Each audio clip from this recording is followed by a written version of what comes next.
Eh bien, chers frères, le défenseur, l'Esprit Saint, que le Père enverra en mon nom, lui vous enseignera tout, et il vous fera souvenir de tout ce que je vous ai dit, nous dit Jésus, dans l'évangile de ce dimanche au cours duquel nous célébrons la solennité de la Pentecôte. 50 jours après Pâques, 10 jours après l'Ascension, Jésus, avec le Père, envoie le Saint-Esprit sur les apôtres et la Vierge Marie, réunis dans le Cénacle, en prière depuis 10 jours. Mes chers amis, Jésus avait prévenu ses disciples.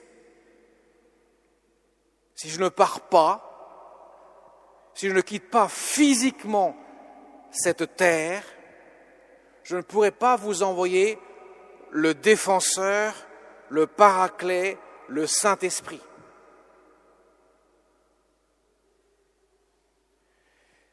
Si vous m'aimiez, vous vous réjouiriez de mon départ, dit Jésus.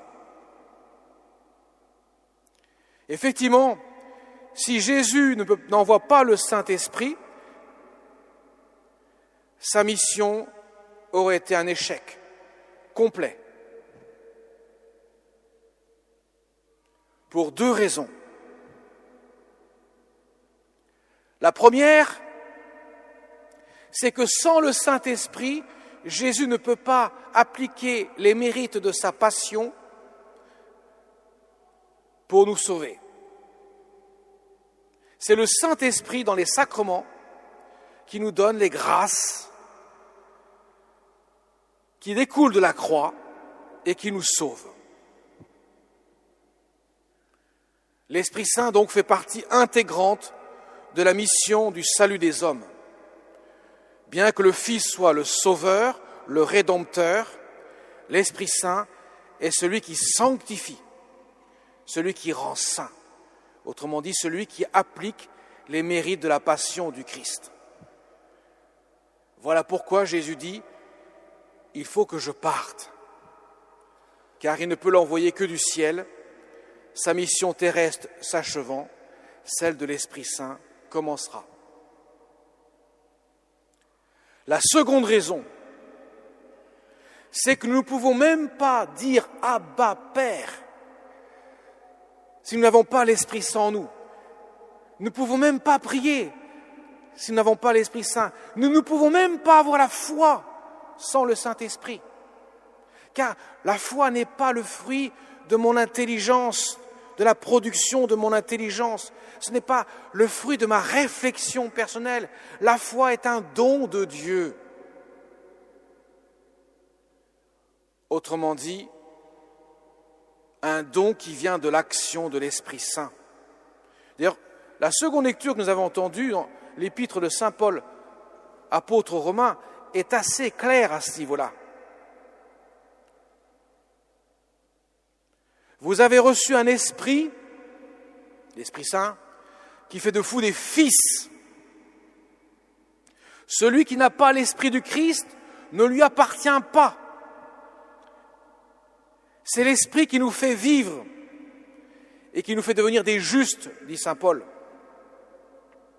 C'est l'Esprit Saint lui-même qui atteste à notre esprit que nous sommes enfants de Dieu et donc héritiers de Dieu, héritiers avec le Christ, nous dit saint Paul.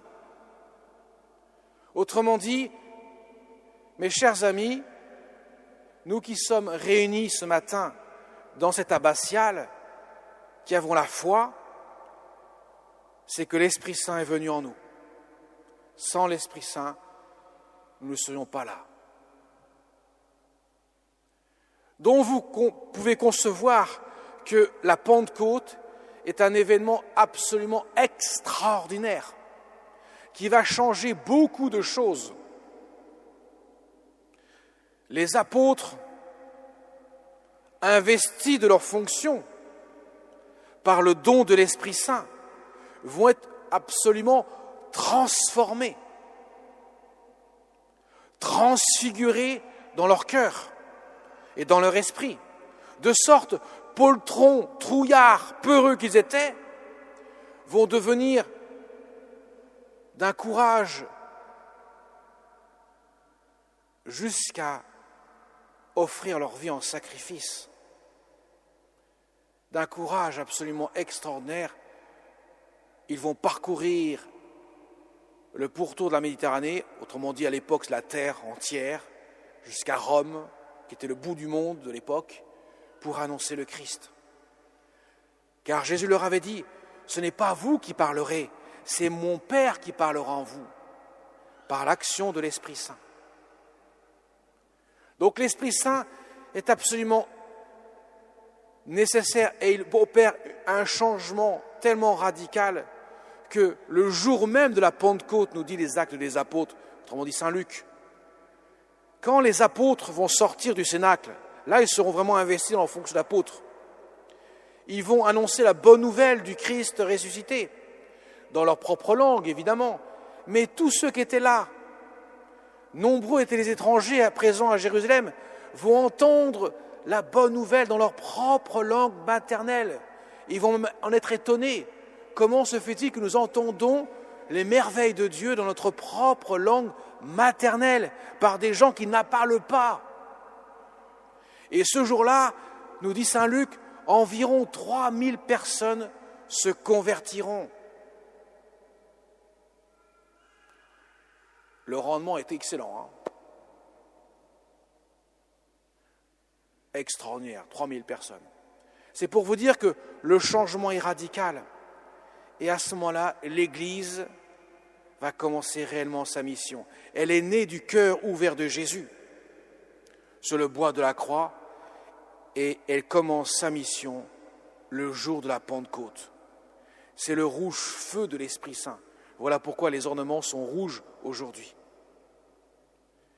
Et dans les sacrements que nous recevons, l'Esprit Saint vient demeurer en nous.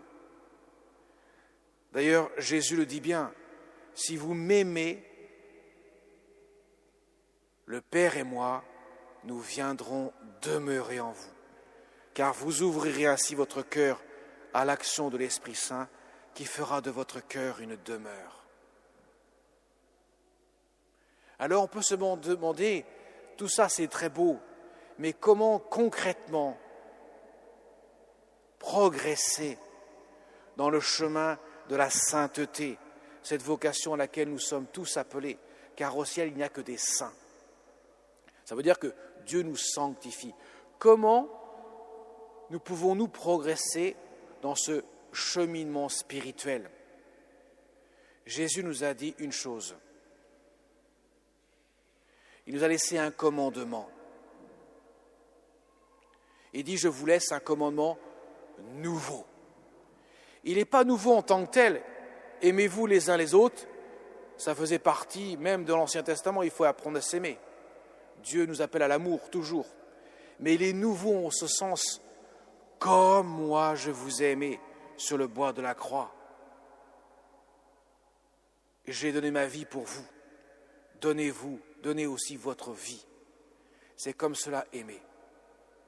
Et cela, mes chers amis, est la vérification de l'action de l'Esprit Saint en nous. Car nous le savons, mes chers amis, la chose la plus difficile sur terre à vivre, mais alors qui dépasse de très loin toute autre chose, c'est d'aimer son frère, son prochain, comme soi-même. Et pas d'aimer seulement celui qui m'aime, mais Jésus dira d'aimer jusqu'à votre ennemi, celui pour lequel vous n'avez aucune affection. Pas seulement celui qui atteint votre vie, qui va atteindre votre vie, mais aussi celui pour lequel vous n'avez vraiment aucune affection. C'est la vérification de l'action de l'Esprit Saint en nous. C'est comme cela que les saints peuvent se dire « Je ne me trompe pas en aimant mon prochain, car je fais la volonté de Dieu ». C'est pour cela que l'Esprit Saint, on l'approprie, on lui donne l'appropriation de l'amour, car il signifie clairement l'amour entre le Père et le Fils, mais il signifie aussi clairement l'action de l'amour divin dans notre cœur. Et je ne peux pas dire « Seigneur, je t'aime » et mon frère, je ne veux pas le voir, je ne l'aime pas. Jésus me dira « Mon ami, comment peux-tu dire que tu n'aimes pas celui que tu vois pas, que tu vois plutôt, et que tu aimes celui que tu ne vois pas ?» C'est toujours plus facile d'aimer ceux qui habitent à 100 km de chez soi que d'aimer ceux qui habitent devant soi. Moi, je te demande d'aimer ton frère. Et en aimant ton frère, tu m'aimeras vraiment. Voilà, mes chers amis, ce que Jésus nous enseigne dans l'Évangile. Et tout se tient. Si quelqu'un m'aime, il gardera ma parole. Mon Père l'aimera. Nous viendrons vers lui. Et chez lui, nous ferons une demeure, nous dit Jésus dans l'Évangile de Saint Jean. Voilà pourquoi, mes chers amis, la chose la plus importante de notre vie est de mettre en place le commandement du Seigneur. C'est l'unique but de notre vie, car sans cela, notre vie serait tout bonnement ratée. Nous aurions raté la cible que Jésus nous propose, et donc nous serions restés dans le malheur, car sans l'amour, on ne peut pas être heureux. La Vierge Marie, je terminerai par là, qui avait reçu cette mission du Christ, de conduire chacun de ses enfants, aussi bien ceux qui l'aiment beaucoup, comme Saint Jean, que ceux qui s'éloignent d'elle en s'éloignant de son Fils, notamment les bourreaux, les pharisiens, les sadducéens, les chefs des prêtres, les scribes, tous ces gens-là. Elle les a aimés dans son cœur, de l'amour du Christ. Alors demandons-lui de nous aider aussi à mettre en pratique et à profit ce que Jésus nous demande dans l'Évangile. Ce n'est pas compliqué à comprendre, mais certes, c'est très difficile à vivre.